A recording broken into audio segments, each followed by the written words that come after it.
trouble he has here. Oh, and that jab!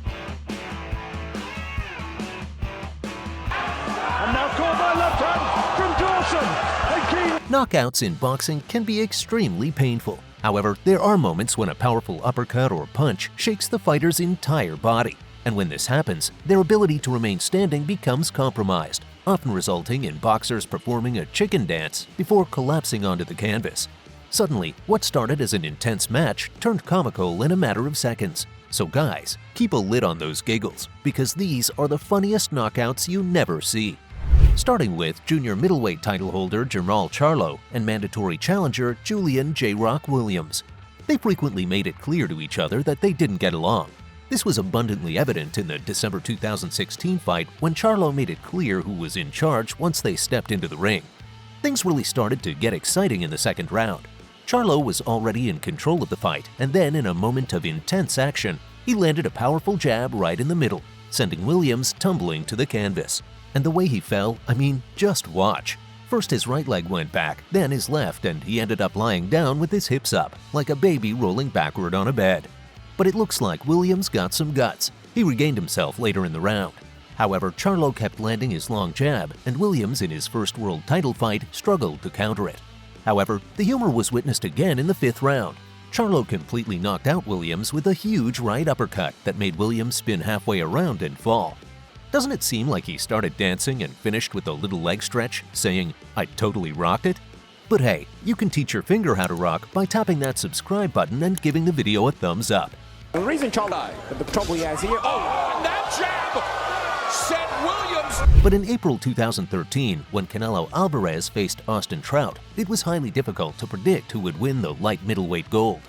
It's worth noting that this bout was one of only a few high-profile ones to have open scoring. As the match began, the first few rounds were tense and suspenseful. The two fighters showed similar hand speed, but they were also cautious. It was just a knockdown in the seventh round from Alvarez that changed the game. After taking a straight right hand from Alvarez, Trout lost his balance, and you know how it goes when the body wobbles. Trout was the one doing the chicken dance. You could see both his legs spread apart and his hips facing upward, which looked pretty amusing in front of 40,000 people out there. So if anyone had questions about how Trout would respond to tasting canvas for the first time, he was quick to answer them.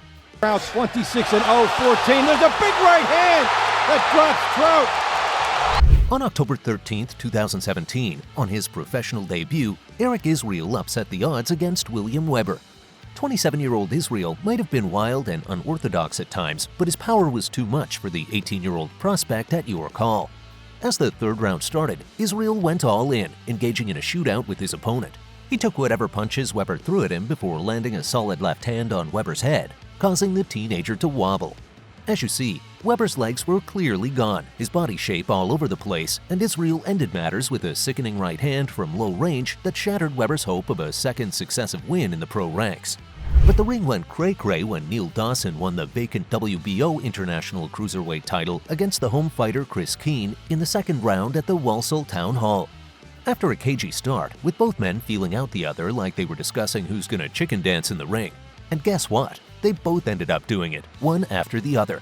Watch closely. When Dawson returned at the beginning of the second session, he tried to shake up Keane. However, Keane managed to stay steady because Dawson countered with his own powerful shots, causing him to lose his balance and almost fall over the ropes. Then the camera focused on Keane. Dawson's powerful right-hand hook knocked Keane off balance. If I had to imagine his chicken dance, it would look like a fish out of water, waving his whole body around. Then, like an eagle swooping in for its prey, Dawson landed a flurry of punches, pinning his opponent against the ropes until he finally dropped and clung to the ring straps. As a result, the referee called off the fight, granting Dawson a new title with a good win. Real power shot. And now called by left hand from Dawson. And Keane. Moving on to 2009, Rodolfo Armento was Sharif Boger's first Mexican victim. And if you want to witness what happened when the Lion stepped into the ring, Boger has got you covered. Now we had to find out if he could really fight like a lion. In the second round, Boger wasted no time. He kept landing punch after punch on Rodolfo, and look at this, Rodolfo kept dancing, covering the whole arena. He didn't know what hit him that seized his brain. He figured he could get back in the ring, but thankfully the ref stepped in because his legs were shaking like crazy until he hit the canvas. Definitely one of the best chicken dances ever seen at the Buffalo Bills Star Arena. Even the host, Matt Eisman, cracked a joke, saying it was the first time he'd seen a guy get hit so hard he contracted polio. You know what he means, right?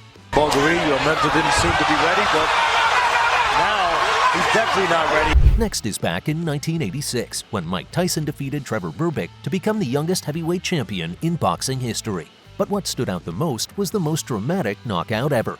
Mike Tyson knocked Berbick down early in the second round.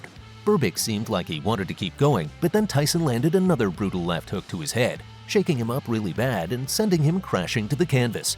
As he tried to get up, his mind and heart were willing, but his body just wouldn't cooperate.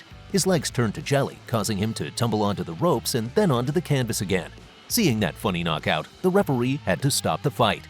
Got his Tyson, catches him with a leg left hook, and he goes down! He get up from this, his legs... On June 16, 2018, Simon Keane and Adam Braidwood faced off for the IBO Intercontinental WBC Francophone title. The match started evenly in the first and second rounds, but things took a dramatic turn in the third round. That's when Simon Keane delivered a powerful left hook to Adam Braidwood's jaw, followed by a barrage of punches like a spinning iron windmill. Adam couldn't handle the onslaught, flailing around like a penguin on ice, desperately searching for support until he finally reached the ropes.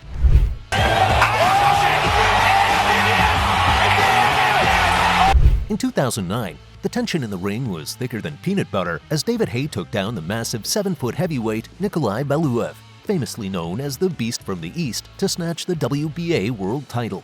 In rounds 9 to 11, Haye managed to outbox the much slower Valuev using a circle, stick, and move strategy. But in round 12, Valuev started jabbing while Haye kept dodging and throwing counters. Then in the final minute, Haye landed a strong combo followed by a bunch of hard punches that put Valuev in a silly dance with trembling legs. But taking on such a big opponent had its consequences. Yep, afterward, Haye ended up with a broken hand and said it was like hitting a brick wall. Like it's paper darts against the mat. Oh, he's got it going with a left hook. What a finish here! Finally, we've got the rematch between Roy Jones Jr. and Montel Griffin. In their last match, Griffin won by disqualification, leaving their fight unfinished business. Their first fight was a close one, lasting through 9 rounds, but the rematch was over in just 151 seconds. Around 42 seconds left in the round, Jones caught Griffin flush with a deadly left hook that put Griffin down on his back. Now, check this out. You can really feel the impact of that hook as Griffin tried to get back up twice but couldn't find his footing. On the third try, he stumbled into the ropes, then dashed awkwardly like a chicken fleeing to its coop before crashing onto the canvas. As a result, Jones was declared the winner by knockout, once again snagging the WBC Light Heavyweight Championship.